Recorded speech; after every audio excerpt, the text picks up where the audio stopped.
വയനാട് ദുരന്തഭൂമിയിൽ പ്രധാനമന്ത്രിയുടെ സന്ദർശനം പുരോഗമിക്കുകയാണ്. ചൂരൽമല അടക്കമുള്ളയിടത്ത് നേരിട്ടെത്തി സന്ദർശനം നടത്തി പ്രധാനമന്ത്രി. മുഖ്യമന്ത്രിയും ചീഫ് സെക്രട്ടറിയും ഗവർണറും കേന്ദ്ര സഹമന്ത്രിയും ഒക്കെ ഒപ്പമുണ്ട്. ഇപ്പോൾ ദുരിതാശ്വാസ ക്യാമ്പിൽ സന്ദർശിച്ച ശേഷം ഇനി മോദി ആശുപത്രിയിൽ ചികിത്സയിൽ കഴിയുന്ന സ്വകാര്യ ആശുപത്രിയിൽ ചികിത്സയിൽ കഴിയുന്ന ഏതാനും പേരെ കാണും. ഇതാണ് പ്രധാനമന്ത്രിയുടെ നിശ്ചയിച്ചിരുന്ന ഷെഡ്യൂൾ പ്രകാരം കൽപ്പറ്റയിലെ കളക്ട്രേറ്റിൽ ഇന്ന് അവലോകന യോഗത്തിൽ മോദി പങ്കെടുക്കുമായിരുന്നു. പക്ഷേ അത് പുനഃക്രമീകരിച്ചു എന്നാണ് കേൾക്കുന്നത്. അതേ സംബന്ധിച്ച് സ്ഥിരീകരണമായിട്ടില്ല. തിയോഫിൻ വിവരങ്ങളുമായി ചേരുകയാണ്. തിയോഫിൻ, ഈ ദുരിതാശ്വാസ ക്യാമ്പിലും പിന്നീട് സ്വകാര്യ ആശുപത്രിയിലും ഒക്കെ സന്ദർശനത്തിന് ശേഷം മോദി അവലോകന യോഗത്തിൽ പങ്കെടുക്കുമെന്നായിരുന്നു കേട്ടിരുന്നത്. അത് ഉണ്ടാകുമോ?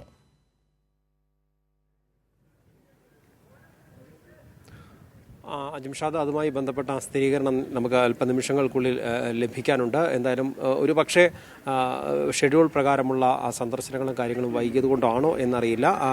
ഇപ്പോഴും ഒരു വ്യക്തത നമുക്ക് ലഭിക്കാനുണ്ട് കാര്യത്തിൽ. എന്തായാലും ഇതുവഴിയാണ് പ്രധാനമന്ത്രി അല്പസമയത്തിനകം തിരിച്ചു വരേണ്ടത്. ഈ ചൂരൽമലയിലെയും മേപ്പാടിയിലെയും ദുരിതാശ്വാസ ക്യാമ്പിലെയും ഒക്കെ സന്ദർശനത്തിന് ശേഷം ആശുപത്രിയിലും സന്ദർശനം, അതിനുശേഷം മടങ്ങി വരുന്നത് ഈ നമ്മളിപ്പോൾ നിൽക്കുന്ന കൽപ്പറ്റയിലാണ്. കൽപ്പറ്റയിലെ ഈ റോഡിലൂടെ, പ്രധാന റോഡിലൂടെയാണ് പ്രധാനമന്ത്രിയുടെ വാഹനവ്യൂഹം, ഒപ്പം മുഖ്യമന്ത്രിയും മന്ത്രിമാരും ഗവർണറും ഒക്കെ ഉൾപ്പെടുന്ന സംഘം തിരിച്ചു വരേണ്ടത്. ഇതിലെ തിരിച്ചു വന്ന് ഇവിടെ സമീപത്തുള്ള സ്കൂളിൽ, കാരണം നേരത്തെയുള്ള ഷെഡ്യൂൾ പ്രകാരമാണെങ്കിൽ ഇതിലെ തന്നെ കടന്നുപോയി കളക്ട്രേറ്റിലേക്ക് എത്തേണ്ടതാണ്. കളക്ട്രേറ്റ് അപ്പുറത്ത് ആ വശത്തേക്കാണ്. അവലോകന യോഗത്തിന് ശേഷം ഇവിടെ നിന്ന് ഹെലിപ്പാഡിൽ എത്തി മടങ്ങുമെന്നാണ് അറിയുന്നത്. കാരണം എന്തായാലും നേരിട്ട് ഒരു പക്ഷേ ഹെലിപ്പാഡിലേക്ക് പോയി മടങ്ങാനാണെങ്കിൽ തന്നെയും ഇതുവഴി തന്നെയാണ് തിരിച്ചു വരേണ്ടത്. ഇവിടുന്ന് ആ ഭാഗത്തേക്കാണ് നേരത്തെ പ്രധാനമന്ത്രി ഹെലികോപ്റ്ററിൽ വന്നിറങ്ങിയ സ്കൂൾ ഗ്രൗണ്ടുള്ളത്. അതിനുശേഷം ഇവിടെ നിന്നും മടങ്ങുകയാണ്. എന്തായാലും വളരെ ഒരു നിർണായകമായ മണിക്കൂറുകളിൽ കൂടിയാണ് വയനാടും കേരളവും കടന്നുപോയിക്കൊണ്ടിരിക്കുന്നത്. കാരണം വയനാട് നേരിടേണ്ടി വന്ന ദുരന്തം, അതിൻ്റെ വ്യാപ്തി എത്രത്തോളമാണ്, ഏത് രീതിയിലാണ് ഈ ജനങ്ങളെ കൈപിടിച്ചുയർത്തേണ്ടത് എന്നത് പ്രധാനമന്ത്രിയെ ബോധ്യപ്പെടുത്തേണ്ട ഒരു സമയം, ആ മണിക്കൂറുകളാണ്. അത് മുഖ്യമന്ത്രിയും ഗവർണറും ഉദ്യോഗസ്ഥരും ചീഫ് സെക്രട്ടറി ഉൾപ്പെടെയുള്ള ഉന്നത ഉദ്യോഗസ്ഥരും ജില്ലാ കളക്ടറും ഒക്കെ ചേർന്ന് അദ്ദേഹത്തോടൊപ്പം ഈ സ്ഥലങ്ങളിലുള്ള സന്ദർശനം നടത്തി അദ്ദേഹത്തെ അത് ബോധ്യപ്പെടുത്തിയിട്ടുണ്ട്. ആദ്യം നടത്തിയത് ഏരിയൽ വ്യൂ ആണ്. ഹെലികോപ്റ്ററിൽ ആകാശ കാഴ്ചയിലൂടെ അദ്ദേഹത്തിന് ഈ ദുരന്ത ഭൂമിയുടെ വ്യാപ്തി, ഇത് എത്ര ഏക്കറോളം സ്ഥലം ഈ ദുരന്തത്തിൽ ഒലിച്ചു പോയിട്ടുണ്ട് എന്നത് അദ്ദേഹത്തിന് കാണുന്നതിനുള്ള ഒരു അവസരമായിരുന്നു അത്.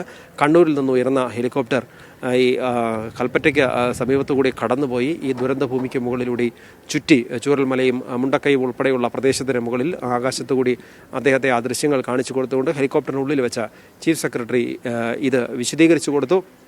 എത്ര സ്ഥലം ഈ ഉരുൾപൊട്ടലിൽ ഒലിച്ചു പോയിട്ടുണ്ട്, അവിടെ എത്രമാത്രം വീടുകളുണ്ടായിരുന്നു, എത്ര ആൾനാശമുണ്ടായിട്ടുണ്ട്, സ്കൂളുകൾ തകർന്നതും അങ്ങനെ ഉൾപ്പെടെയുള്ള എത്രത്തോളം അത് നാശനഷ്ടം വയനാടിനുണ്ടാക്കി എന്ന കാര്യം അദ്ദേഹത്തിന് അത് നേരിട്ട് തന്നെ കാണിച്ച് ബോധ്യപ്പെടുത്താൻ കഴിഞ്ഞു. അതോടൊപ്പം നേരത്തെ പകർത്തിയ ചില ചിത്രങ്ങൾ ഒരു ടാബിൽ പ്രധാനമന്ത്രിക്ക് കാണിച്ചു കൊടുത്തു. അതും അദ്ദേഹം കണ്ടു.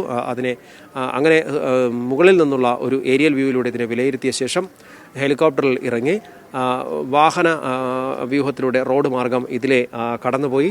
തുടർന്ന് മേപ്പാടിയിലും ഈ ചൂരൽമലയിലെ ബെയിലി പാലത്തിന് സമീപത്ത് തകർന്നുപോയ സ്കൂളിൻ്റെ സമീപത്ത് സ്കൂൾ റോഡിലേക്കുമൊക്കെ പ്രധാനമന്ത്രി നടന്നിരുന്നു. അവിടെ എത്തിയ ശേഷം സ്കൂളിനെക്കുറിച്ച് പറഞ്ഞപ്പോൾ സ്കൂൾ കുട്ടികളെക്കുറിച്ച് പ്രധാനമന്ത്രി അന്വേഷിച്ചിരുന്നു. സ്കൂൾ വിദ്യാർത്ഥികൾ, ഈ ദുരന്തത്തിൽ 36ഓളം സ്കൂൾ വിദ്യാർത്ഥികൾക്കാണ് ജീവൻ നഷ്ടപ്പെട്ടത്. 17 കുട്ടികളെ ഇപ്പോഴും കാണാനില്ല, അവർ എവിടെയാണെന്ന് പോലും അറിയില്ല. നിരവധി കുട്ടികൾക്ക്, 250-ലധികം കുട്ടികൾക്ക് പാഠപുസ്തകങ്ങൾ നഷ്ടപ്പെട്ടു. 3 കുട്ടികൾക്ക് മാതാപിതാക്കളെയും നഷ്ടപ്പെട്ടു ഈ ദുരന്തത്തിൽ. 450-ലധികം കുട്ടികൾക്ക് പഠനോപകരണങ്ങൾ നഷ്ടപ്പെട്ടു. ഇതെല്ലാം നമുക്ക് ലഭ്യമായ വിവരങ്ങളാണ്. കാരണം ബാഗ്, മറ്റ് പുസ്തകങ്ങൾ കൂടാതെയുള്ള മറ്റ് പഠനോപകരണങ്ങളെല്ലാം കൂടി ചേർത്ത് അത്തരത്തിൽ നഷ്ടപ്പെട്ട കുട്ടികൾ അത്രയധികമാണ്. എന്നാൽ ഇതിനേക്കാൾ അധികം പേർക്ക് നഷ്ടപ്പെട്ടിട്ടുണ്ടെന്നാണ് വിവരം. കാരണം ഒരുപാട് പേർക്ക് വീട് വിട്ട് പോയവർക്ക്, ഈ വീട് തകർന്നവരുണ്ട്, അല്ലാതെ നഷ്ടപ്പെട്ടവരുണ്ട്, സ്കൂൾ തകർന്നു. ഇതിനെല്ലാം ഈ കുട്ടികളെ ഉൾപ്പെടെ പുനരധിവസിപ്പിക്കേണ്ടതുണ്ട്. ഇവരെ എല്ലാം കൈപിടിച്ചുയർത്തി തിരിച്ചു കൊണ്ടുവരേണ്ടതുണ്ട്. ഇതിനാണ് ഈ പുനരധിവാസ പാക്കേജ്. അതോടൊപ്പം കാർഷിക മേഖലയിൽ വലിയ നഷ്ടമാണ്. ആയിരക്കണക്കിന് ഏക്കർ കൃഷിഭൂമിയാണ് തകർന്നത്. കൃഷി നാശമുണ്ടായത് വേറെ. നിരവധി കർഷകർ ഉൾപ്പെടെ, കർഷക കുടുംബങ്ങൾ, അവരുടെ വീടുകൾ ഉൾപ്പെടെ ഈ കുത്തൊലുക്കിൽ, ഉരുൾപൊട്ടലിൽ ഒലിച്ചു പോയിട്ടുണ്ട്. ഒട്ടേറെ കർഷകർക്ക് അവർ സാമ്പത്തികമായ നഷ്ടം, വേറെ കോടിക്കണക്കിന് രൂപയുടെ നഷ്ടമാണ് കാർഷിക മേഖലയിൽ ഈ ഒരൊറ്റ ഉരുൾപൊട്ടലിലൂടെ ഉണ്ടായത്. ഇതോടൊപ്പം തന്നെ സ്ഥലങ്ങൾ നഷ്ടപ്പെട്ടതുണ്ട്. അങ്ങനെ എല്ലാ മേഖലയിലും വൈദ്യുത ബന്ധം തകരാറിലായി, പോസ്റ്റുകൾ, വൈദ്യുത ലൈനുകൾ ഉൾപ്പെടെ ഒലിച്ചുപോയി, ട്രാൻസ്ഫോമറുകൾ ഉൾപ്പെടെ ഒലിച്ചുപോയി. അത്രയും നാശനഷ്ടങ്ങൾ ഉണ്ടായത് വൈദ്യുത മേഖലയിൽ. അങ്ങനെ ഇതെല്ലാം ബോധ്യപ്പെടുത്തിക്കൊണ്ട് ഇതിൻ്റെ എല്ലാം വ്യാപ്തി വ്യക്തമാക്കിക്കൊണ്ട് ഒരു പുനരധിവാസ പാക്കേജ്, അതായത് പ്രത്യേക പാക്കേജ് L3 കാറ്റഗറിയിൽ ഉൾപ്പെടുത്തിക്കൊണ്ട് വയനാടിന് വേണ്ടി ഒരു പ്രത്യേക പാക്കേജ്. കാരണം എത്രത്തോളം ശ്രമിച്ചാലും ഈ ദുരന്തം കേരളത്തിനുണ്ടാക്കിയ ആഘാതം, വയനാട്ടിലെ ജനതയ്ക്കുണ്ടായ ആഘാതം, അതിൽ നിന്ന് ഈ ഒരു ജനതയെ മുഴുവൻ തിരിച്ചു കൊണ്ടുവരിക എന്നത് കേരളം മാത്രം വിചാരിച്ചാൽ സാധിക്കുന്ന കാര്യമല്ല. അതിന് എന്തായാലും കേന്ദ്ര സഹായം കൂടിയേ തീരൂ.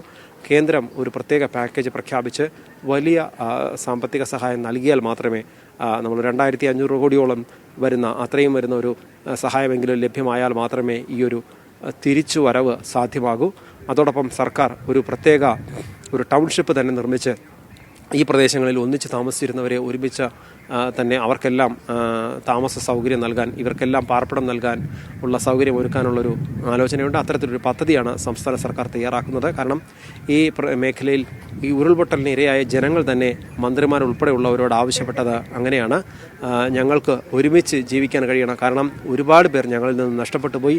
ഇനിയുള്ളവർക്കെങ്കിലും ഞങ്ങൾക്ക് ഇവിടെ നിന്ന് കാരണം ഈ ഭൂമിയിൽ ഞങ്ങൾക്ക് ഇനി ജീവിക്കാൻ കഴിയുമെന്ന് തോന്നുന്നില്ല. അങ്ങനെയാണെങ്കിൽ ഞങ്ങൾക്ക് മറ്റൊരു സ്ഥലം കണ്ടെത്തി നൽകുമ്പോൾ ഞങ്ങൾക്ക് എല്ലാവർക്കും ഒരുമിച്ച് നിൽക്കാൻ കഴിയുന്ന ഒരു സ്ഥലം, അത്തരത്തിലൊരു സംവിധാനം സർക്കാർ ഒരുക്കണമെന്നാണ് മന്ത്രി മുഹമ്മദ് റിയാസ് അടക്കമുള്ളവരോട് ഈ നാട്ടുകാർ ആവശ്യപ്പെട്ടത്. അത്തരത്തിലൊരു പദ്ധതി സർക്കാരിൻ്റെ പരിഗണനയിലുണ്ട്. അതിനുവേണ്ടിയുള്ള ഒരു പ്ലാൻ തയ്യാറാക്കിക്കൊണ്ടിരിക്കുകയാണ്. ഒരു ടൗൺഷിപ്പ് ഒരുക്കി ഈ ജനങ്ങളെയെല്ലാം യാതൊരു തരത്തിലുള്ള ഒരു വേർതിരിവോ വേലിക്കെട്ടുകളോ ഒന്നുമില്ലാതെ ഒന്നിച്ച് എല്ലാ വിശ്വാസങ്ങളുടെ കാര്യത്തിലായാലും മറ്റെന്ത് കാര്യത്തിലാണെങ്കിലും സ്കൂളിന് വേണ്ടിയാണെങ്കിലും ഒരുമിച്ച് നിന്ന ഒരു ജനത, കൃഷിയിലും എല്ലാ കാര്യങ്ങളും പരസ്പര സഹകരണത്തോടും കൂടി നിന്ന ജനത, അവരെ ഒരുമിച്ച് തന്നെ അവരെ പുനരധിവസിപ്പിക്കുക എന്നുള്ളൊരു പദ്ധതിയാണ് സംസ്ഥാന സർക്കാർ തയ്യാറാക്കിയിട്ടുള്ളത്. ഇതുകൂടി കേന്ദ്രത്തിൻ്റെ പരിഗണനയ്ക്ക് വെച്ച് അതുകൂടി അംഗീകരിക്കണം. ഇതുകൂടി ഉൾപ്പെടുന്ന ഒരു പുനരധിവാസ പാക്കേജാണ് സർക്കാർ സമർപ്പിക്കുന്നത്. അതിനാണ് ഈ അവലോകന യോഗം. എന്തായാലും ഇതുമായി ബന്ധപ്പെട്ടൊരു പാക്കേജിനായി പ്രത്യേകം കേന്ദ്രത്തോട് സംസ്ഥാന സർക്കാർ അഭ്യർത്ഥിക്കുന്നുണ്ട്. അതിനുവേണ്ടിയുള്ളൊരു നിവേദനം കേന്ദ്രത്തിൽ നൽകുന്നുണ്ട്. പ്രധാനമന്ത്രിയോട് നേരിട്ട് തന്നെ ഈ കാര്യങ്ങളെല്ലാം മുഖ്യമന്ത്രിയും ഗവർണറും മന്ത്രിമാരും ഒക്കെ ഉൾപ്പെടെ കേന്ദ്രമന്ത്രിമാരും ഉൾപ്പെടെയുള്ള സംഘം ഇത് ബോധ്യപ്പെടുത്തി. കാരണം എല്ലാവരും ഒറ്റക്കെട്ടായി കേരളത്തിന് വേണ്ടി, വയനാടിന് വേണ്ടി ഒരുമിച്ച് നിന്നുകൊണ്ട് ഈ കേന്ദ്രം നൽകേണ്ട ഒരു സഹായം അത് എത്രത്തോളം ആവശ്യമാണ് എന്നത് ബോധ്യപ്പെടുത്തി അത് അംഗീകരിപ്പിക്കാനുള്ളൊരു ശ്രമമാണ് നടത്തുന്നത്. അതുകൊണ്ട് തന്നെ നിർണായകമായ മണിക്കൂറുകളിലൂടെയാണ് ഇപ്പോൾ വയനാടും കേരളവും കടന്നു പോകുന്നത്.